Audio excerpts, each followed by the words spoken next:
I am very thankful for many changes that have occurred to me since my encounter with Jungbub. I personally enjoy having conversations with people in depth.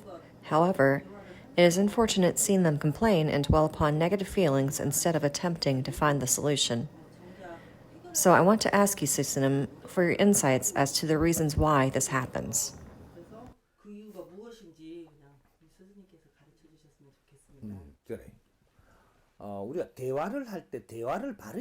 There is a law of conversation for talking to people in the right way. People assume that conversing means just speaking to someone, but listening is also a critical part of having a conversation. When we talk to someone, we often try and teach them something, right? But this should only happen when you know the person really well. If you can make them understand you, even without them saying a word, then you can talk to that person without listening to him or her.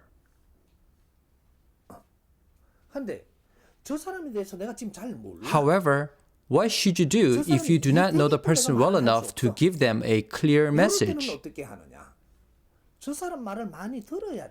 You must listen to them more, whether it is about their difficult situation or their nagging complaint. The first step is to listen to the other person a lot. This is an essential step. Let me be more precise and give you an example.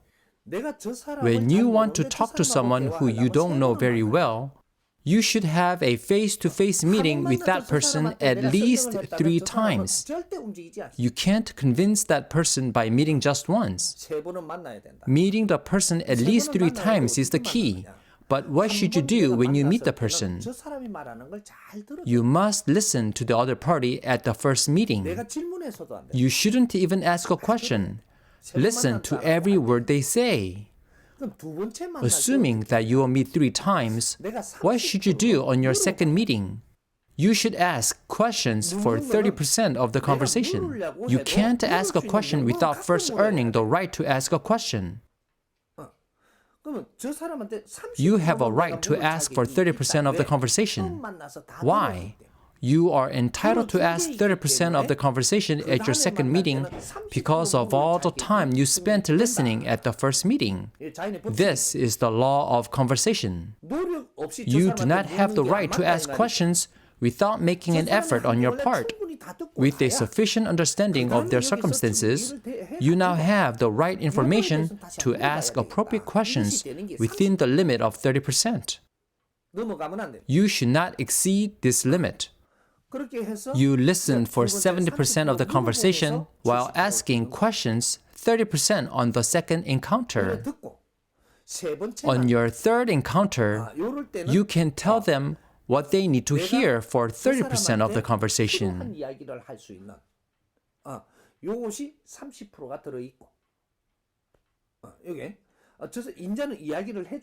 You can now talk to them.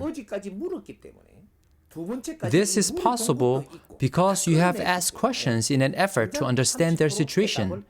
Now, you can provide 30% of the solution. You can now have interaction during the conversation up to 30% on the third encounter. At this time, you are now able to share and exchange each other's thoughts. Since you have listened faithfully at first and then asked a few questions at the second meeting, finally, you are able to share and provide 30% of the solution. Sharing itself will draw out the rest of their story. Once you have shared with the person, then you can say you have an idea about that person. True communication will now begin. This is the basic principle of a conversation. People say we are having a conversation. But guess who says this? Although there is an upper position and a lower position in communications, we automatically assume that we have the upper hand and continue to talk over the other person. You talk over them without trying to listen to the other person. Then you expect them to listen and accept your views? No, it doesn't work that way. They look like they accepted your views, but as soon as they turn around, it is no more. On the surface, it may seem like they are agreeing with you, but they didn't accept any of your viewpoints. So this kind of communication cannot succeed. When you converse in the right way, you can influence anyone. Even people without abilities can influence others if they converse correctly. Many people are not aware of the principle of the law of conversation. If you are not considerate of others, then true communication cannot occur. No matter how smart you are, attempting to sway someone with your words is your greed. As a matter of fact, the smarter you think you are, the less you know about others. If you were to listen to the other party first, then your answer would follow naturally. However, forcing your views without listening to them first results in bad outcome. When you make an effort to listen, others will find great comfort in your company and open up to you. This is how conversation begins.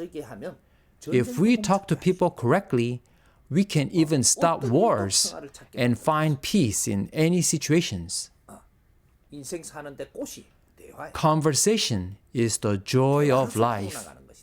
Everything can be solved through a conversation. It is extremely important. Only a person who has developed themselves can have a quality conversation. This enables us to solve all issues and make a difference in the world. We should prepare ourselves through correct learning. The knowledge we have learned until today is only a fragment of the total.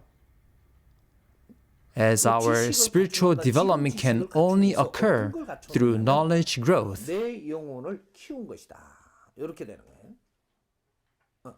지식을 갖춘다라는 것은 영혼이 성장하는 겁니다.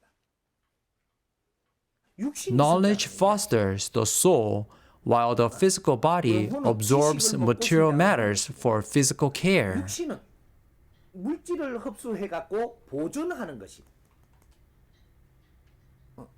내가 영혼이 성장하기 위해서 In order for our souls to develop, we have continued to build up our knowledge through many cycles of reincarnations. The souls of today's intellectuals have all grown up. Even though our souls have matured, what is stopping us from exercising wisdom and making the right decisions? It is because the density of our souls is not fully packed. Energy has its own characteristic, but also has its density to be filled. Our souls are the essential elements and energies that must exist in nature. Regardless of their energy size, the soul is porous and cannot produce new material unless its density is increased. A new paradigm fit for this generation cannot be produced. We cannot usher in a new paradigm shift with common knowledge because its density is low. We can only produce within the boundaries of this common knowledge. If the density of our souls is intensified, we will instantly generate a new paradigm. So our souls have grown this much with knowledge.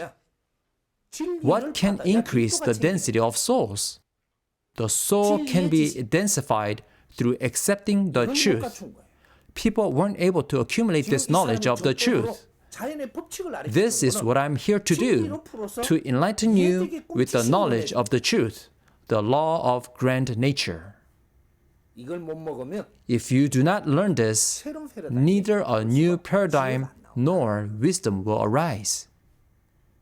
그래서 That is why you feel satisfied when you listen to these lectures. 이 커갖고 있는데 안에 Your 빈 soul 공간이 has grown in size, but its poor spaces are being filled. 밀도가 강해져. As the empty spaces are filled with the energy of the truth, the density is strengthened. Those who are sick will no longer feel the pain as impure energies in the body are pushed out. Impure energies of the soul are all pushed out. 영혼이 맑아지고 As the soul is purified and its density strengthened, 이것이 mechanics of soul function changes. 이게 정법 공부. This process is Jungbub study. 내가 차근차근 이 공부하면서 If you study Jungbub step by step, your communication skills will develop. Your attitude towards the people will change. Your ability to distinguish will improve. And the predetermined common knowledge that you believe to be true will melt away. 새 인생은 못 삽니다. If you are fixated within the boundary of common knowledge, you will not experience a new life. As knowledge develops, we have restrained ourselves within the boundaries of common knowledge. You must break out from your enchained common knowledge to open a new path. 상식이 너무 If 오래 you are 묵혀져 stuck too long, tied down by your predetermined common sense, then you will remain a close-minded, stubborn person, restricting a new 그래서 life. 지금 정법 공부를 하는 거예요. This is why you need to study Jungbub. 새로운 공부를 홍익 인간s 받아야 must 돼요. receive new education. 대화는 중요한 겁니다. Conversation is very important. 공부하면서 대화에 As 대한 we 이런 study 것들을 Jungbub 다 together, 앞으로 나가는 we will unravel everything about conversation one by one. 이해됩니까? Do you understand?